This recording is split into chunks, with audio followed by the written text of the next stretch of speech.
welcome back into my channel, and this is Wasasa.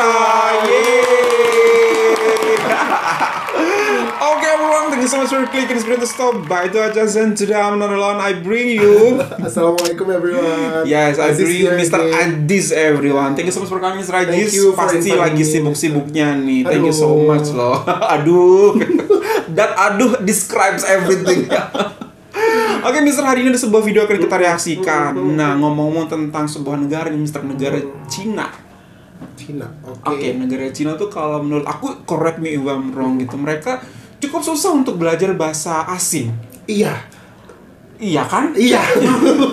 Iya, karena challenge-nya banyak banget ya. Not Karena only that, Mister. Jadi kalau aku observe ya, karena Cina itu kan perkembangan teknologi sudah ada di sana, kebudayaan semuanya sudah ada di sana. Jadi mereka tidak berpikir bahwa kayaknya kita harus belajar bahasa asing deh untuk menguasai teknologi juga karena mungkin. semuanya ada di sana gitu. Betul bisa jadi. Ya kan? Betul, salah satu pusat Peradaban, saat ini. Bahkan Nabi Muhammad SAW juga betul. bilang kan, tututlah ilmu sampai negeri Cina. Luar biasa banget prediksi Nabi saat itu. Ya kan? Aku merinding. Masya Allah. Luar biasa banget. Betul sekali. Nah, bahasa Inggris aja susah, bahasa asing aja susah. Nah, bagaimana kalau satu gedung di Cina tuh bisa bahasa Malaysia?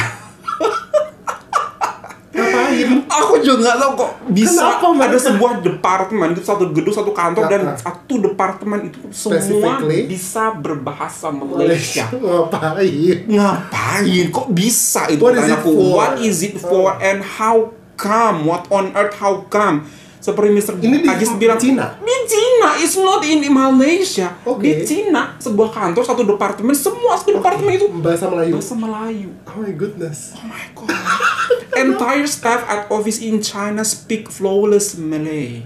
Flawless. You should Flawless. underline it. Seperti apakah se-flawless apakah orang China itu, mereka bahasa Inggris aja buat kita ketika kita ngomong sama orang-orang China itu, it's hard for me to understand their English language seperti itu. Ini bagaimana ngomong Melayu coba? Here we go. 1, 2, 3.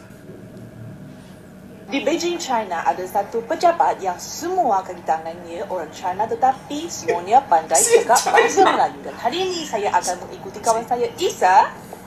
Hai, saya Isa, wartawan kumpulan media Cina. Nak tengok pejabat saya macam mana? Jom. Ini di dalam pejabat bahasa Ini orang Malaysia. Saya nak bawa jumpa Rozana. Rozana ni Rozana? orang yang selalu bekerja dengan saya untuk program edisi Asia. Bila Rozana mula belajar bahasa Melayu? Saya mula belajar bahasa Melayu pada tahun 2005 dan saya lulus dari Universiti Komunikasi Cina pada 2009 dan terus Are you sure? Is it not Lepas tu saya kenal AI? orang yang selalu bersama dengan saya untuk buat program cuti Subway dan juga cuti China, Latifah. Dia penyakit sikit mental. Jom. Isa kata you macam tak betul.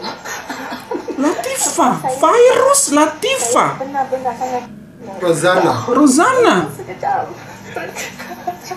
Kita ada jumpa seorang kawan, namanya daripada Bunga. Hai, saya Melur. Jadi macam mana Bunga dapat nama? Kenapa? Pensyarah di universiti berikan nama kepada pelajar-pelajar di situ. Kalau kepada perempuan yang pantesan. kebanyakan That's nama why.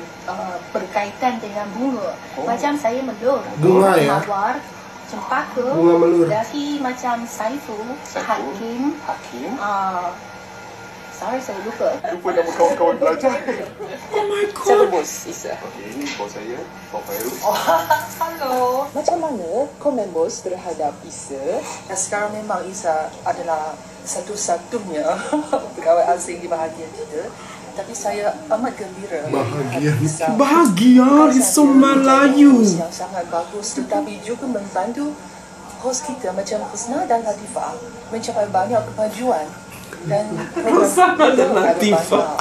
kualitinya ditingkatkan. Isa memang sangat Thank bagus. you. I love my boss. Kaki tangan asing yang bekerja di dalam persekitaran Kaki tangan tu orang staff ya? China. Staff. Macam mana perasaan Isa? Sebenarnya saya rasa seronok sangat sebab macam berada di Malaysia. Betul. Sebab saya fikir kalau saya datang ke China, saya akan bekerja dengan orang-orang yang bercakap bahasa China, bahasa Mandarin.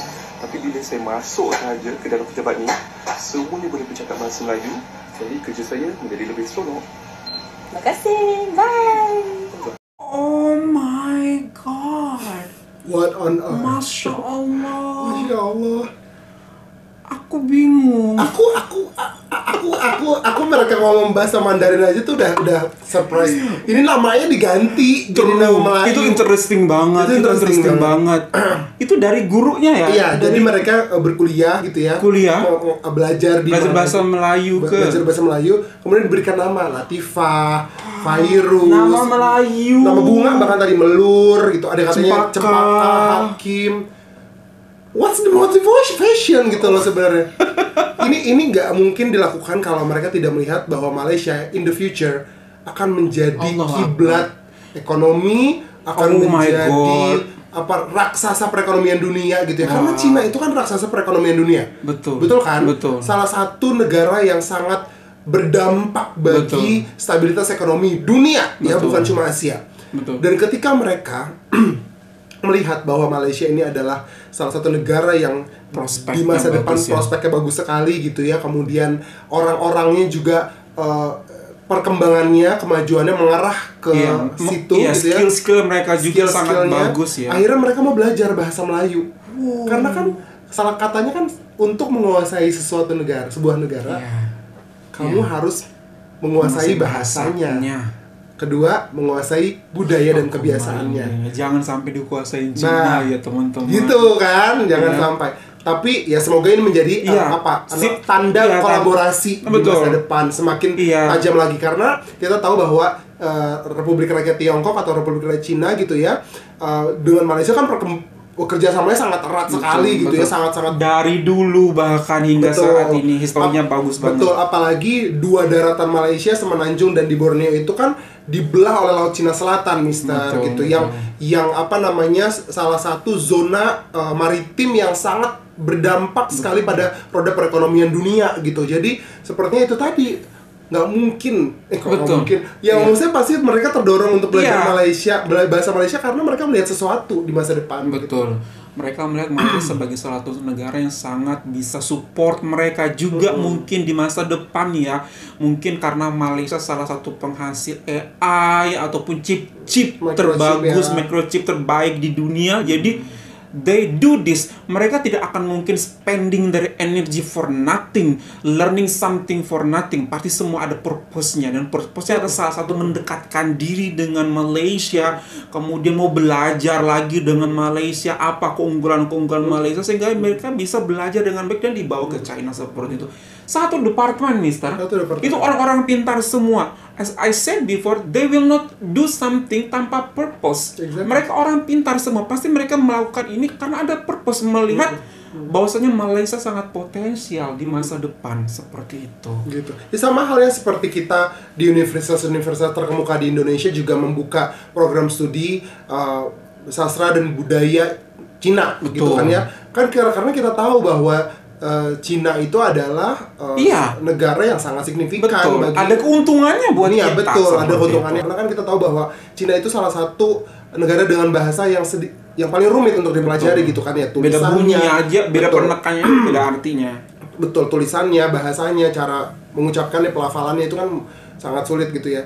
Jadi menurut saya sih ini adalah kode atau ini adalah pertanda bahwa Cina dan Malaysia akan mendirikan melanjutkan kolaborasi yang sangat besar nantinya di masa depan. Kita tahu bahwa Cina memang sudah lebih dulu gitu ya membentuk sebuah negara, betul ya Mister ya. Kemudian sudah membentuk tatanan bernegaranya sudah jauh lebih lama sebelum Indonesia dan Malaysia bahkan. Tapi ketika mereka melihat kok ada satu negara ini di ujung Asia, ujung semenanjung Asia gitu ya. Tapi kalau lama-lama disebut-sebut terus antara dunia gitu ya, lama-lama kok sepertinya akan sangat berdampak bagi kemajuan perekonomian, bahkan mungkin politik gitu ya, dan pertahanan dan keamanan. Dan mereka, to be honest, kalau kita perhatikan, Cina sangat membutuhkan negara Malaysia. Pasti. Karena kenapa? Secara politik gitu ya, Mister, secara geopolitik, Malaysia itu sebagai pelindung dari Laut Cina Selatan. Dan kalau macam-macam sama Malaysia, Cina bisa kena apa-apa. Karena di situ kan ada Malaysia, ada Borneo, di sini ada Semenanjung, di sini ada Borneo, di sini Laut Cina Selatan. Jadi memang mereka harus merasa bahwa mempelajari bahasa Melayu itu sebagai sesuatu yang Betul, penting, betul. gitu. Karena kolaborasi akan terus berjalan sampai bila-bila. Wow, semoga ini berdampak baik ya, bukan karena Cina datang Betul. belajar bahasa Malaysia Melayu untuk Betul. keinginan untuk menguasai. Pasti Cina memang ada tujuannya itu untuk menguasai dunia bahkan, tapi Betul. dengan kehebatan ataupun dengan kemajuan teknologi dan kesiapan Malaysia juga, semoga mereka menjadi negara independen dan bisa bersaingan dengan Cina dan even side by side untuk collaborate, bukan sebagai negara yang akan dijajah tapi bisa berkolaborasi Betul. bersama. Karena kita tidak bisa menafikan ya, Mister, bahwa ketika ada satu negara adidaya gitu ya, powerful gitu ya, melihat satu negara berkembang gitu ya, melihat satu negara yang sedang berkembang sekali teknologi, sosial, politik, pendidikannya gitu ya, kesehatannya semua sedang berkembang, mereka pasti ingin berkolaborasi gitu ya. Entah ingin mengajarkan, entah ingin memberikan pelatihan gitu, sampai akhirnya nanti ketika mencapai satu titik di mana bisa memproduksi dengan keterampilan yang mereka sudah dianggap mampu, mereka bisa ambil tuh profit, benefit gitu. Tapi kalau negara tersebut kuat dan sama kuatnya, sama cerdasnya, sama strategiknya dengan negara yang membantu tersebut, ya mereka jadinya akan kolaborasi. Tapi kalau satu negara lemah dan terus menghamba, terus menengadahkan tangan, jadinya malah terjajah di era modern. Terjajahnya bukan serta-merta harus dengan senapan, harus dengan senjata api gitu ya, dengan perang, bukan, tapi dengan perang kecerdasan dan teknologi. Nah, Malaysia, aku yakin dengan banyak berita tentang teknologi dan artificial intelligence dan perkembangan industri di sana gitu, di berbagai sektor, Malaysia pasti siap untuk berpartner dengan negara manapun di belahan bumi ini. Nah, sekarang pertanyaannya, Indonesia apakah sudah siap untuk diajak berkolaborasi dengan berbagai negara powerhouse? Itulah dia. Kemarin aku sempat baca sebuah posting di sosial media gitu. Saudara-saudara di Papua, Mister, gitu, kami tidur di atas emas gitu kan, kami tidur di atas minyak, tapi kami tidak pernah merasakan itu. Kami hanya yang kami makan hanyalah hasil-hasil tumbuhan yang kami tanam, dan itu tidak pernah kami rasakan. Ini maksudnya di Papua tuh, di bawah bumi Papua tuh banyak sekali sumber daya emas, aurum, dan minyak bumi, tapi mereka tidak sama sekali merasakannya sedikit pun keuntungannya. Penjajahan di masa sekarang itulah ketika kolaborasi, katanya kolaborasi, tapi at the end enggak sih, Indonesia dapatnya berapa, rakyat Papua malah nggak dapat apa-apa. Itu aja intinya. Padahal tuan rumahnya adalah masyarakat Papua ya. Seperti itu. Betul. Long way to be in the Malaysian positions ya. Long story. Pertama kita kompleks gitu ya. Terdiri dari banyak sekali pulau-pulau. Tapi kalau kita berpulang pada kita kan banyak, kita kan kompleks, senantiasa berkata seperti itu, rasanya kita memberikan toleransi, memberikan ruang untuk excuse bahwa kita kan negara yang kompleks, kita kan negara yang besar, jadi nggak maju-maju dong ya. Lantas bagaimana dengan usia kita yang sudah mau 80 tahun, sistem berubah-ubah terus gitu ya, banyak sekali orang-orang cerdas dan orang pintar yang ingin membangun. Apakah itu tidak serta-merta dihitung? Apakah itu tidak dianggap gitu sih, Mister? Sebenarnya ini semua memang mungkin saya tidak sepintar orang-orang yang memimpin negara Indonesia saat ini gitu ya, tapi dengan banyaknya sumber daya manusia kita yang semakin baik gitu ya, teknologi kita juga semakin baik, kenapa itu jadi sesuatu yang unreachable gitu? Kenapa jadi sesuatu yang malah jadi seperti mundur ya gitu? Makin mundur yang kita rasakan saat ini Indonesia, semuanya baik di bidang hukum, di bidang pendidikan, kesehatan, keamanan. Nggak usah dia ngomong keamanan untuk orang asing yang datang ke sini, untuk keamanan orang Indonesia sendiri itu kadang-kadang susah kita untuk meminta keamanan itu ke siapa sebenarnya gitu. Perlindungan itu ke siapa sebenarnya. Betul. Gitu. Bingung gitu. Wow. Congratulations Malaysia, tahniah. Semoga Indonesia bisa belajar pelan-pelan dari Malaysia. Nggak usah jauh-jauh belajarnya dari Malaysia deh.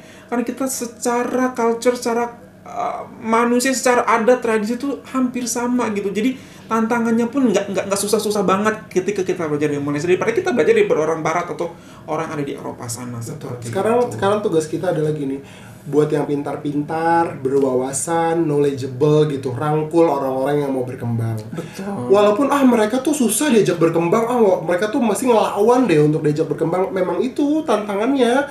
Nabi Muhammad juga kan saat Nabi Muhammad SAW menyebarkan agama Islam gitu ya, di tanah Madinah kan juga dihina, juga diusir gitu.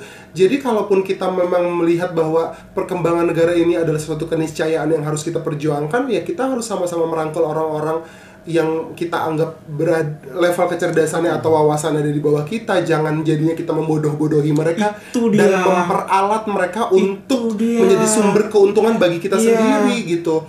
Betul. Itu sih Mister. Jadi tuh kadang-kadang aku tuh sempat berpikir kalau orang-orang pintar di Indonesia itu nggak mau orang lain tuh pintar. Karena ketika orang lain rakyat pintar itu harus berbagi kekayaan, mereka nggak sejahtera gitu maksud aku. Jadi kadang-kadang jahatnya mikirnya seperti itu kadang-kadang gitu.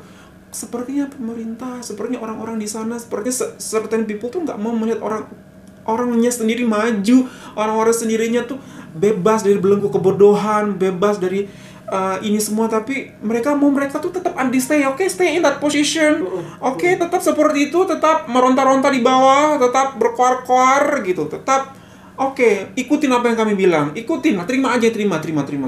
Begitu, Mister. So sad. Bukan nggak mungkin tercapai, sangat mungkin tercapai gitu ya. Kita juga mengalami perkembangan teknologi yang pesat di Indonesia, tapi lagi-lagi kecerdasan dan wawasan dan bukan hanya intelijensia, tapi juga empati, emotional quotient, spiritual quotient itu juga harus tetap disebarkan gitu ya. Dan lagi-lagi orang cerdas harus tetap peka untuk mencerdaskan orang lain, karena dari situlah kita bisa menjadi manfaat buat orang lain. Karena kita nggak akan jadi cerdas, kita tidak akan dibilang cerdas kalau kita tidak turut mencerdaskan dan menjadi cahaya tidak bagi bermanfaat bagi orang lain. Betul sekali, Mister. Okay guys, that's all from us. Hope you find this pretty good. If you find this pretty good, don't forget to thumbs up. And if you're new to this channel, don't forget to subscribe. So much for us in Indonesia.